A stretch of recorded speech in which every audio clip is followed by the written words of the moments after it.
Aboriginal and Torres Strait Islander listeners are advised that this episode contains names of deceased persons. Viewer and listener discretion is advised. Vanished West acknowledges the traditional owners of the land discussed throughout this episode and pays respect to elders past and present. The information presented in this episode comes from publicly available records, coronial findings, and media reporting and is shared respectfully. In a small town, silence can carry its own kind of power. It can sit in a room long after people have stopped talking. It can follow a person down a road, through a shop, into the places they're meant to feel safe. And sometimes speaking up is not just about finding the words to say. It is about what those words might cost you. In Western Australia's Goldfields, one woman found herself facing a choice no one should have to make. A choice that would place her in a courtroom across from someone she feared, and then she vanished.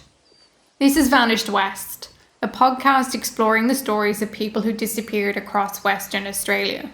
Each episode examines the lives they left behind, the investigations that followed, and the questions that remain unanswered. Vanished West is independently researched and produced by me. If you'd like to help keep the podcast going, you can support the show through Buy Me a Coffee. The link is in the episode description. Josephine Jennings came from Leonora, a small Goldfields town more than 800 kilometres northeast of Perth. It is the kind of place where a family connection runs deep, where people know one another's histories, and where leaving is not always as simple as getting in a car and going. Josephine was a proud Wangkai and Wongi woman. She was born in Leonora in 1964, the second eldest of 5 children. Like many Aboriginal children of her generation, part of her childhood was spent away from home. From primary school age, Josephine boarded at Nabaroo Hostel during the week, returning to her family on weekends. She later attended high school in Kalgoorlie. By the time she was 18, Josephine had become a mum. Her daughter Carmen was born in 1982, and over the next decade, Josephine had 3 more children. Spencer, who sadly passed as a baby, then Beau, and then Nicole. Beau became unwell when he was very young. In 1991, it was decided that he would go to Victoria to live with his grandfather's older son and his wife. Nicole went to live with them too. That meant that 2 of Josephine's children were growing up on the other side of the country, but she stayed connected to them. Between 1991 and 1996, Josephine travelled to Victoria at least 3 times. Sometimes she stayed for months. And then when she was back in WA, she called Beau and Nicole regularly. Their carers set up reverse charge calls so Josephine could call whenever she wanted to hear their voices. It's a small detail in the record, but it does say a lot. There were no mobile phones, no video calls, no quick message to let someone know you were thinking of them. Keeping that relationship going took effort. It meant making the trip when she could and making the calls when she could not. Her cousin later remembered that Josephine missed Beau and Nicole terribly. She wanted to see them, but Leonora was still home. No matter how long she spent in Victoria, she came back to the Goldfields. By 1996, Josephine was 32. She had family in Leonora, children in Victoria, and a life that moved between the two. Then in October that year, something happened near the Laverton airstrip that would change the course of everything that came after. By October 1996, Josephine was living in the Goldfields close to family and the place she'd always returned to. On the 5th of that month, she was drinking near the Laverton airstrip with relatives and friends. Kerry Sims was there too. He was Josephine's sister Janet's partner. What happened later that night is set out in police statements, hospital records, and the court brief that would follow. Josephine was travelling in a car with one of her cousins. She was in the front passenger seat. Sims was in the back.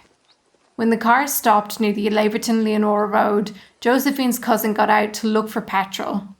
Josephine and Sims walked back towards the airstrip. When the cousin returned, they were gone. He drove back towards the airstrip and then out into the bush. There he found Josephine by herself.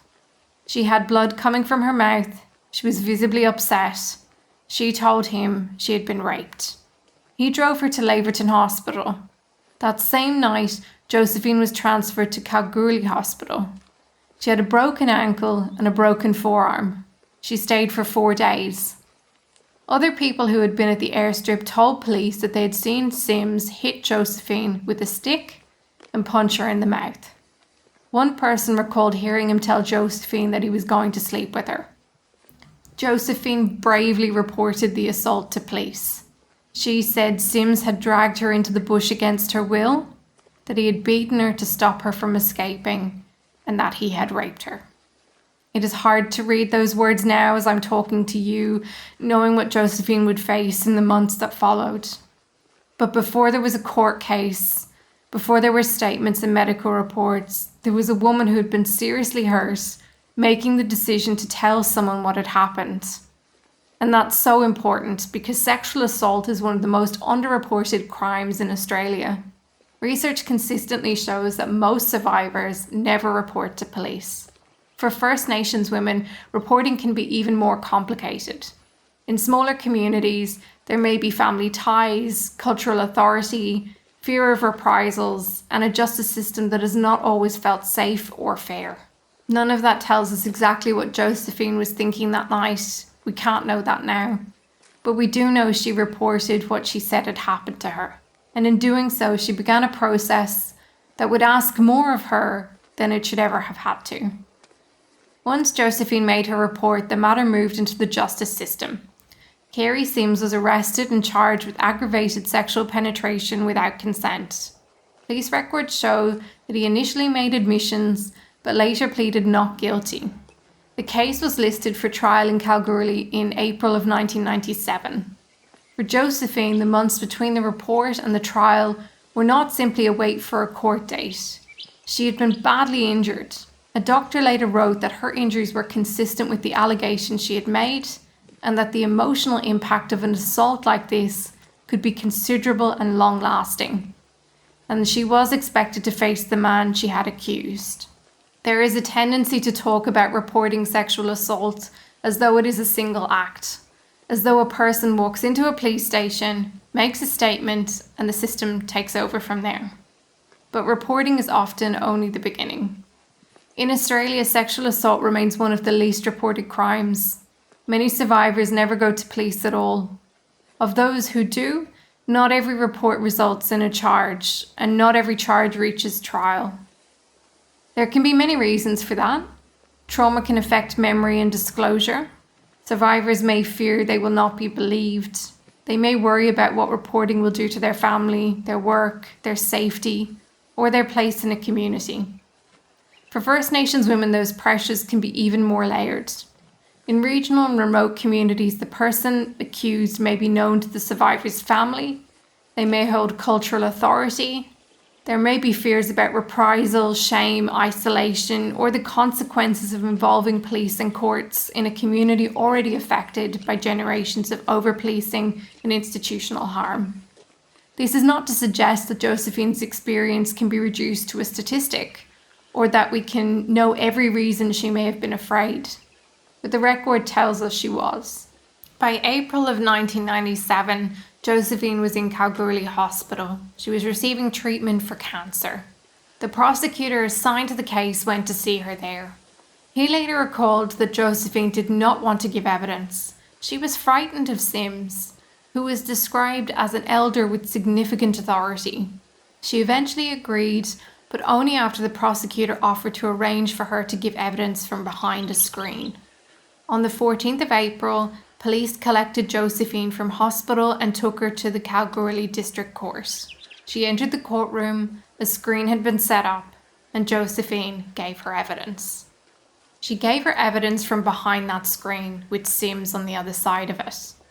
The prosecutor later recalled that while Josephine was speaking, Sims made aggressive noises.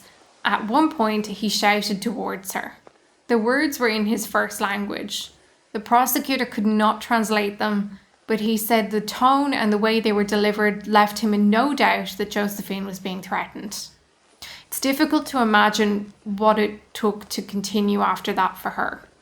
Josephine had already made the report, she'd been treated in hospital, she had agreed to come to court while She herself was unwell with cancer, and now, even with the screen between them, she was being confronted by the man she had accused. The trial continued into the following day. On the 15th of April 1997, the jury acquitted Sims. An acquittal is not a finding that an allegation was false. It means the charge was not proven beyond reasonable doubt, the high standard required in a criminal court. But for a person who has reported an assault, the end of a trial in that way can feel frightening and a very exposing moment. The prosecutor never saw Josephine again. For years afterwards, people who knew her tried to make sense of what happened next. Some thought she may have gone to Victoria to see her children and moved there. Others remembered her saying she wanted to leave. But the known record begins to fall quiet here. Josephine had been brought from hospital to give evidence. She'd left the court after the trial, and then she was gone. The last confirmed sighting of Josephine Jennings was at Kalgoorlie District Court on the 14th of April 1997. On the next day, Medicare records show she attended a medical appointment, and after that, there is no confirmed trace of her.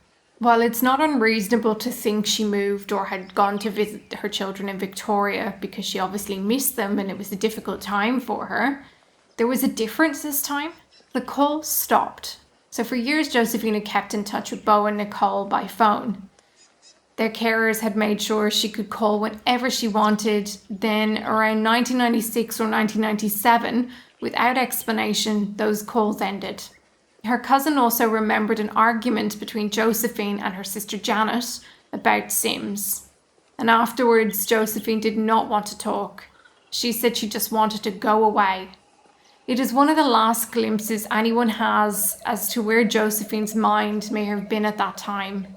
But wanting to leave and leaving without a trace are not the same thing. Josephine's daughter Carmen reported her missing in September of 2010. By then, more than 13 years had passed. That is really significant because people's memories change, witnesses move away, records are lost. The small details that may have once seemed ordinary become much harder to recover. Police began searching for Josephine across Australia. There were reported sightings, one in Tasmania in 1999 and another in New South Wales in 2012. Neither one could be confirmed.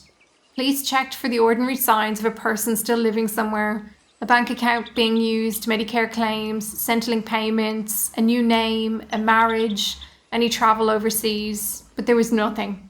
No financial activity, no government contact, no verified sighting, no call to her children. For Josephine's family, the possibility that she'd simply gone away became harder and harder to hold on to. Once Josephine was reported missing, police had to work backwards through more than a decade of silence. They spoke with family members, friends, and people who had known her in the Goldfields. They looked at the possibility that she'd gone to Victoria. They followed up any reported sightings. They searched for any trace of her through government records, banks, and interstate agencies. Nothing placed Josephine anywhere after April 1997. Police also looked closely at the trial. The timing was impossible to ignore. Josephine had accused Kerry Sims of rape. She had given evidence against him while she was frightened of him. He had been acquitted, and then she disappeared. The WA Police Missing Persons team obtained the original criminal brief and examined it in detail. They investigated whether Sims could have been involved in Josephine's disappearance. But an investigation has to follow evidence, not suspicion. Police said every available avenue around any possible involvement by Sims had been exhausted. They found no evidence that he had harmed Josephine after the trial, and no evidence of foul play in her disappearance. That does not answer the question of what happened to her. It means only that police could not prove who, if anyone, was responsible.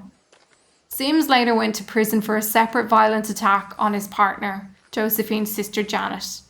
In 2003, he was sentenced to 12 years for attempted murder after attacking her with a spanner. He died in 2018, never able to harm anyone ever again. That conviction is part of the public record, but it cannot be used to fill in gaps in Josephine's case. There is no evidence that Sims caused Josephine's disappearance in any way. And that is one of the hardest parts of this story. The circumstances around Josephine's final days raise questions that may never be answered, but the evidence does not allow us to turn those questions into conclusions. In 2024, the investigation into Josephine's presumed death was transferred from Victoria back to Western Australia. An inquest was held at the Perth Coroner's Court in November 2025. By then, nearly 3 decades had passed since Josephine was last seen.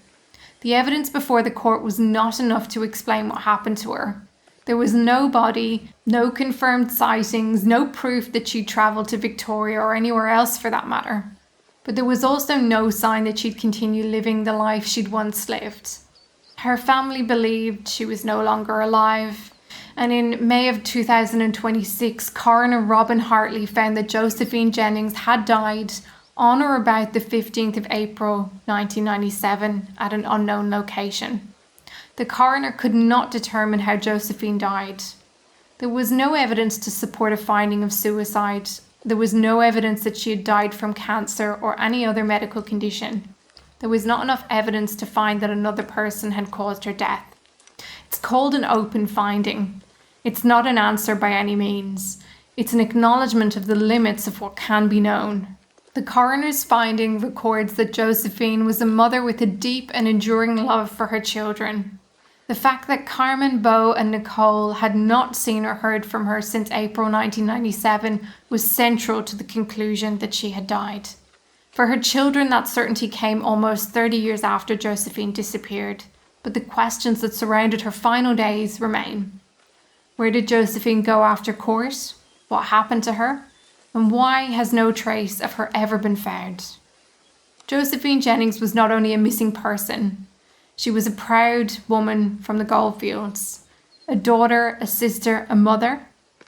And in October of 1996, she had been seriously injured.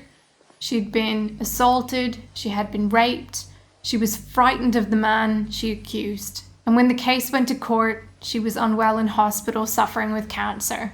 Still, Josephine gave evidence. That should not be a remarkable thing.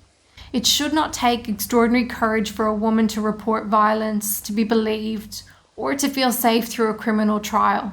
But for many survivors, it does.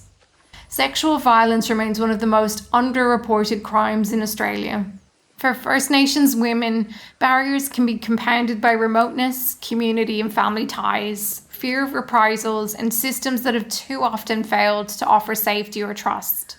Josephine's case cannot tell us what happened in every community or speak to every survivor, but it does show how much can be asked of one person after they choose to speak.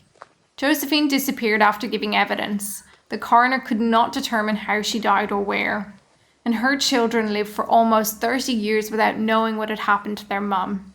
And while the answers may never come, Josephine's courage should not be lost inside the unanswered questions.